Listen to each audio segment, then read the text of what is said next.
Have you ever been told your English is correct but sounds robotic? Like you learned it from a textbook instead of real people? Yes. Last week, my coworker said, your grammar is perfect, but you sound like a GPS voice. Ouch. But also common. You spent years learning correct English. Now you sound like a textbook. Exactly. I say I am going to the store instead of I'm going. I say do not instead of don't.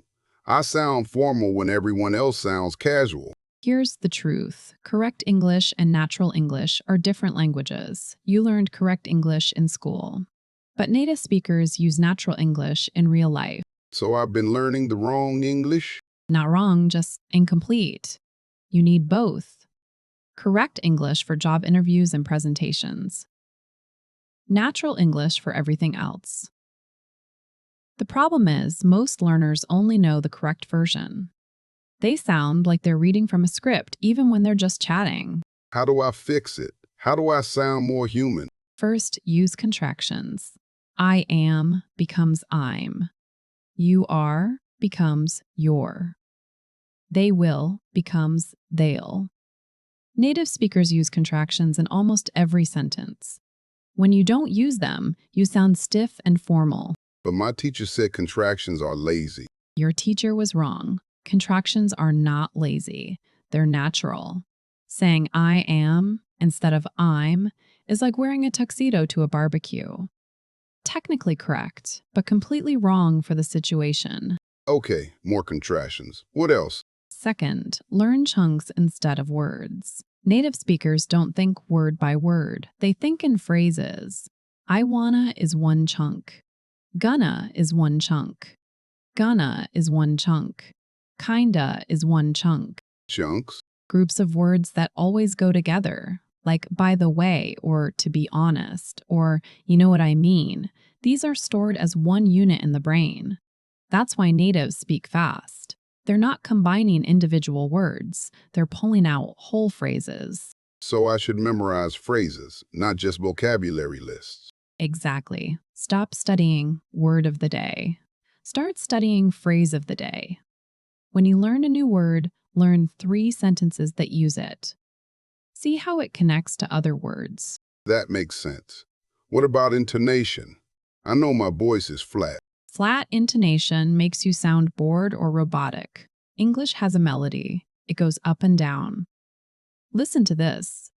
Really? I didn't know that. The voice goes up on really and down on that. It shows emotion and engagement. How do I practice that? Exaggerate at first. Listen to a native speaker. Pause after each sentence. Repeat it exactly, matching their ups and downs. Feel silly. Sound dramatic. Eventually, it becomes natural. I feel embarrassed doing that. Feel embarrassed in private so you sound confident in public. Practice in your car. Practice in the shower. No one is listening except you. What about filler words? I was told to never say or ah. Another bad teaching. Filler words are necessary. They give you thinking time. They signal that you're not finished speaking. Native speakers use well, you know, I mean, and like constantly. But won't I sound unprofessional? Not if you use them right. Too many is annoying. But 0 makes you sound like a robot. Aim for a few per minute. They make your speech flow naturally. Can you give me examples of natural fillers? Sure. Well, I think buys you a second to organize your thought. You know what I mean? Checks if the listener understands. I mean clarifies what you just said. These are social glue. They connect your ideas and include the listener. What about grammar rules? I was taught to always follow them.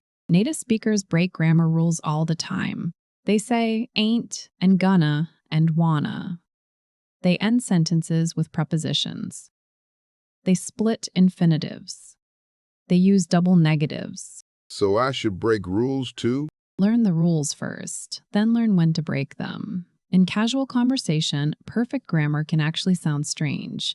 It creates distance between you and the listener. Can you give me an example of textbook versus natural?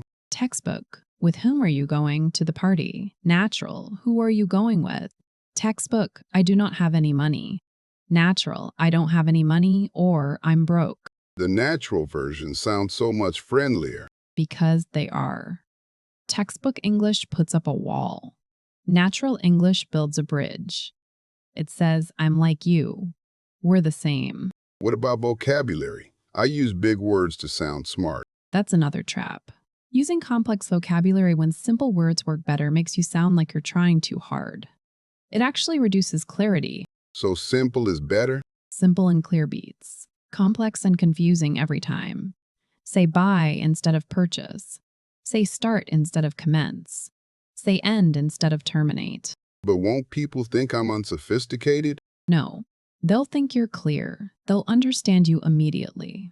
That's the goal of communication, not showing off your vocabulary. What about phrasal verbs? I avoid them because they're confusing. Big mistake. Phrasal verbs are the heart of natural English. Natives use get up, turn on, look after, and give up constantly. Avoiding them makes you sound foreign. They're hard to memorize. One verb has 10 meanings. Learn them in context, not from lists. Don't study put off means postpone. Study let's put off the meeting until Friday. See it in a real situation. Your brain remembers stories, not definitions. Okay, more phrasal verbs in context. What else? Learn to use vague language. Native speakers are not precise all the time. They say kind of, sort of, stuff, things, whatever. Vague language sounds like I don't know what I'm talking about. Actually, it sounds natural. I need to buy some stuff at the store is normal. I need to purchase 3 apples, 2 oranges, and a loaf of bread sounds like a shopping list, not a conversation. So being less precise makes me sound more natural? In casual conversation, yes. Precision is for academic papers. Vagueness is for real life. It gives flexibility. It invites the listener to fill in the gaps. What about speed? I speak slowly to avoid mistakes. Speaking too slowly kills fluency. It breaks the rhythm. Native speakers speak in chunks with pauses between phrases, not between every word. So I should speak faster? Speak at a normal pace with natural pauses. Pause after phrases, not after words. I went to the store, pause, but it was closed. Pause, so I went home. Not I pause, went pause to pause the D, pause to pause the doles, the pause to store. That rhythm feels strange to me. Because you learned word by word English. Now you need phrase by phrase English. Record yourself.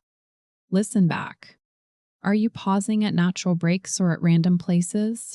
I never record myself. That would be painful to hear. Growth is uncomfortable. Listen to a native speaker saying the same thing. Compare. Where do they pause? Where does their voice go up or down? Copy exactly. How long until I sound natural? It depends on practice. But here's a shortcut. Spend 15 minutes a day shadowing native speakers. Listen to a podcast or YouTube video. Pause every 10 seconds. Repeat exactly what they said. Copy their speed, their rhythm, their intonation. Shadowing. I've heard of that. It's the fastest way to absorb natural patterns.